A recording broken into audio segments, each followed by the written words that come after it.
नमस्कार मित्रों, हमारा जीवन कैसा होगा यह तय करते हैं हमारे विचार। जैसे हमारे विचार होते हैं, हमारा मनस उसी तरह के परमाणुओं को, उसी तरह की फ्रीक्वेंसीज़ को आकर्षित करने लगता है। उसी तरह के लोग हमसे जुड़ने लगते हैं और धीरे धीरे हमारा क्लाउड ऐसे ही लोगों का बन जाता है।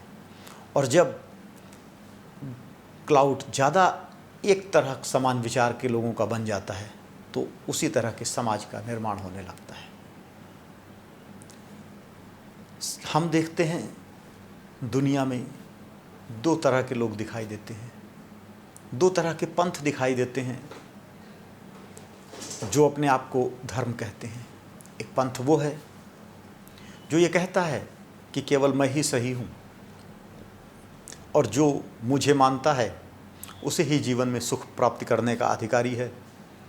जो मुझे नहीं मानता उसे जीवन में सुख प्राप्त करने का अधिकार नहीं है, यहाँ तक कि उसे जीवन को जीने का भी अधिकार नहीं है। दूसरा पंथ ये मानते हैं, या जिसे हम धर्म कहते हैं, कि सभी व्यक्तियों को जीवन में सुख प्राप्ति के अधिकार हैं।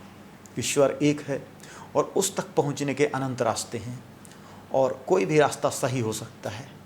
किसी रास्ते की अच्छाई या बुराई, सच्चाई या उसकी असत्यता इस बात पर निर्भर करेगी कि उस रास्ते पर चलने वाले का दिल कितना सच्चा है, वह दूसरों के प्रति कितना सहिष्णु है, कितना दयावान है, कितना सज्जनता के गुणों को धारण किए हुए है।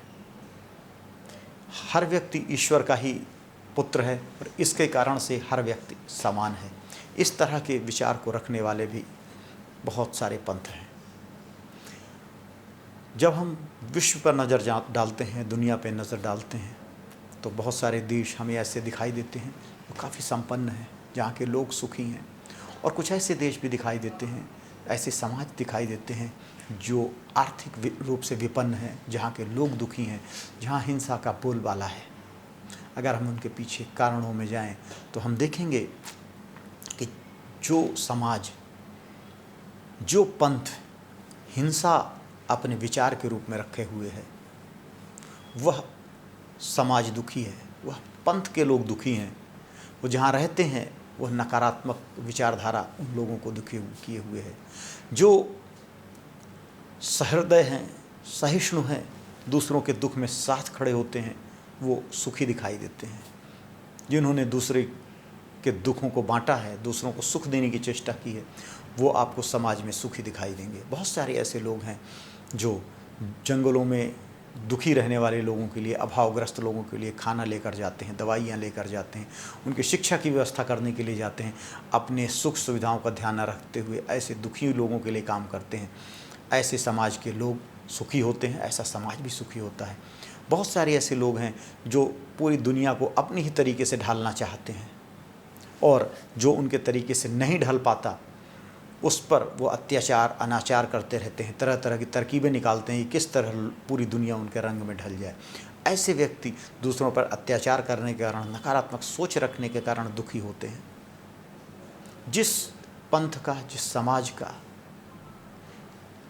जिस समाज के आदर्श की पराकाष्ठा ही यही है कि व्यक्ति अपने उद्देश्य के लिए अपने शरीर पर बम बांधकर उड़ जाए और जिसका उद्देश्य भी ये हो कि ज़्यादा से ज़्यादा लोगों की मौतें हों, ज़्यादा से ज़्यादा नुकसान हो। ऐसे समाज का आदर्श, ऐसे पंथ का आदर्श कैसे समाज को सुखी रख सकता है, कैसे लोगों को सुखी रख सकता है? जो व्यक्ति नकारात्मकता को दिल में पाले हुए है, दूसरों के प्रति विद्वेष को अपने मन में पाले हुए है, सबसे पहले वह विद्वेष उसके अपने ऊपर असर दिखाएगा। क्योंकि दूसरे के प्रति जो विद्वेष है, दूसरे के पास तो है नहीं, उसका आप बुरा भी करोगे तो थोड़ा बहुत बुरा करोगे, ज़्यादा बुरा तो आप अपने खुद का करोगे, फिर आप अपने आसपास के लोगों का बुरा करने लगोगे। यही वस्तु स्थिति होती है। व्यक्ति यह सोचता है कि वह दूसरे के प्रति द्वेष पालकर, दूसरे के प्रति विरोध पालकर दूसरे का पतन कर रहा है, दूसरे का बुरा कर रहा है, वह दूसरे से ज़्यादा अपने आप का बुरा कर लेता है। और जब किसी समाज में ऐसे व्यक्ति हों जो ऐसे व्यक्तियों के साथ संख्या बहुत ज़्यादा हो जाए जो दूसरे का बुरा करना चाहें, तो ऐसे सारे व्यक्तियों का बुरा होने लगता है, फलतः समाज का ही बुरा होने लगता है। और अगर ऐसे कोई देश ऐसे व्यक्तियों से बना हो, ऐसे समाज से कोई देश बना हो, तो उस देश का पतन होने लगता है, वह देश पतनोन्मुख हो जाता है। आप ऐसे विचारों को, किसी भी पंथ का नाम ले लें, किसी संप्रदाय का नाम ले लें, किसी धर्म का नाम ले लें, लेकिन ऐसे विचार आपको, आपके समाज को, आपके देश को, राष्ट्र को नष्ट करने वाले विचार हैं। अगर आपको अपने आप को, समाज को, देश को धर्म के रास्ते पर ले जाना है, धर्म को मानना है, आगे बढ़ना है, तो आप लोक कल्याण की भावना अपनाइए। आप सोचिए सबका कल्याण हो, जो मेरी तरह है या जो मेरी तरह नहीं है, सभी सुखी रहें, सभी लोग आगे बढ़ें, सभी लोग प्रगति करें, सभी लोग एक दूसरे के प्रति दुख सुख में खड़े हों, चाहे उनके विचार किसी तरह के हों, चाहे वो किसी तरह का पहनावा रखते हों, चाहे वो किसी तरह के नाम रखते हों। नाम में, पहनावे में, विचार में क्या रखा है? सभी हैं तो इंसान ही। अगर आप इस तरह के विचार रखेंगे, इस तरह का व्यवहार आपका रहेगा, तो न केवल आप खुश रहेंगे, आप अपने परिवेश को खुश रखेंगे, आप अपने समाज को खुश रखेंगे, आप पूरे देश को खुश रखेंगे। और मानवता को केवल यही विचार खुश रखते हैं। दूसरे को दुखी करने का विचार कभी भी मानवता को खुश नहीं रख सकता। यही जीवन दृष्टि है, यही भगवान कृष्ण की गीता का उपदेश है, रहस्य है, और यही भारतीय ऋषियों का उद्घोष है, यही उनका सूक्ष्म चिंतन है। हरि ओम तत्सत।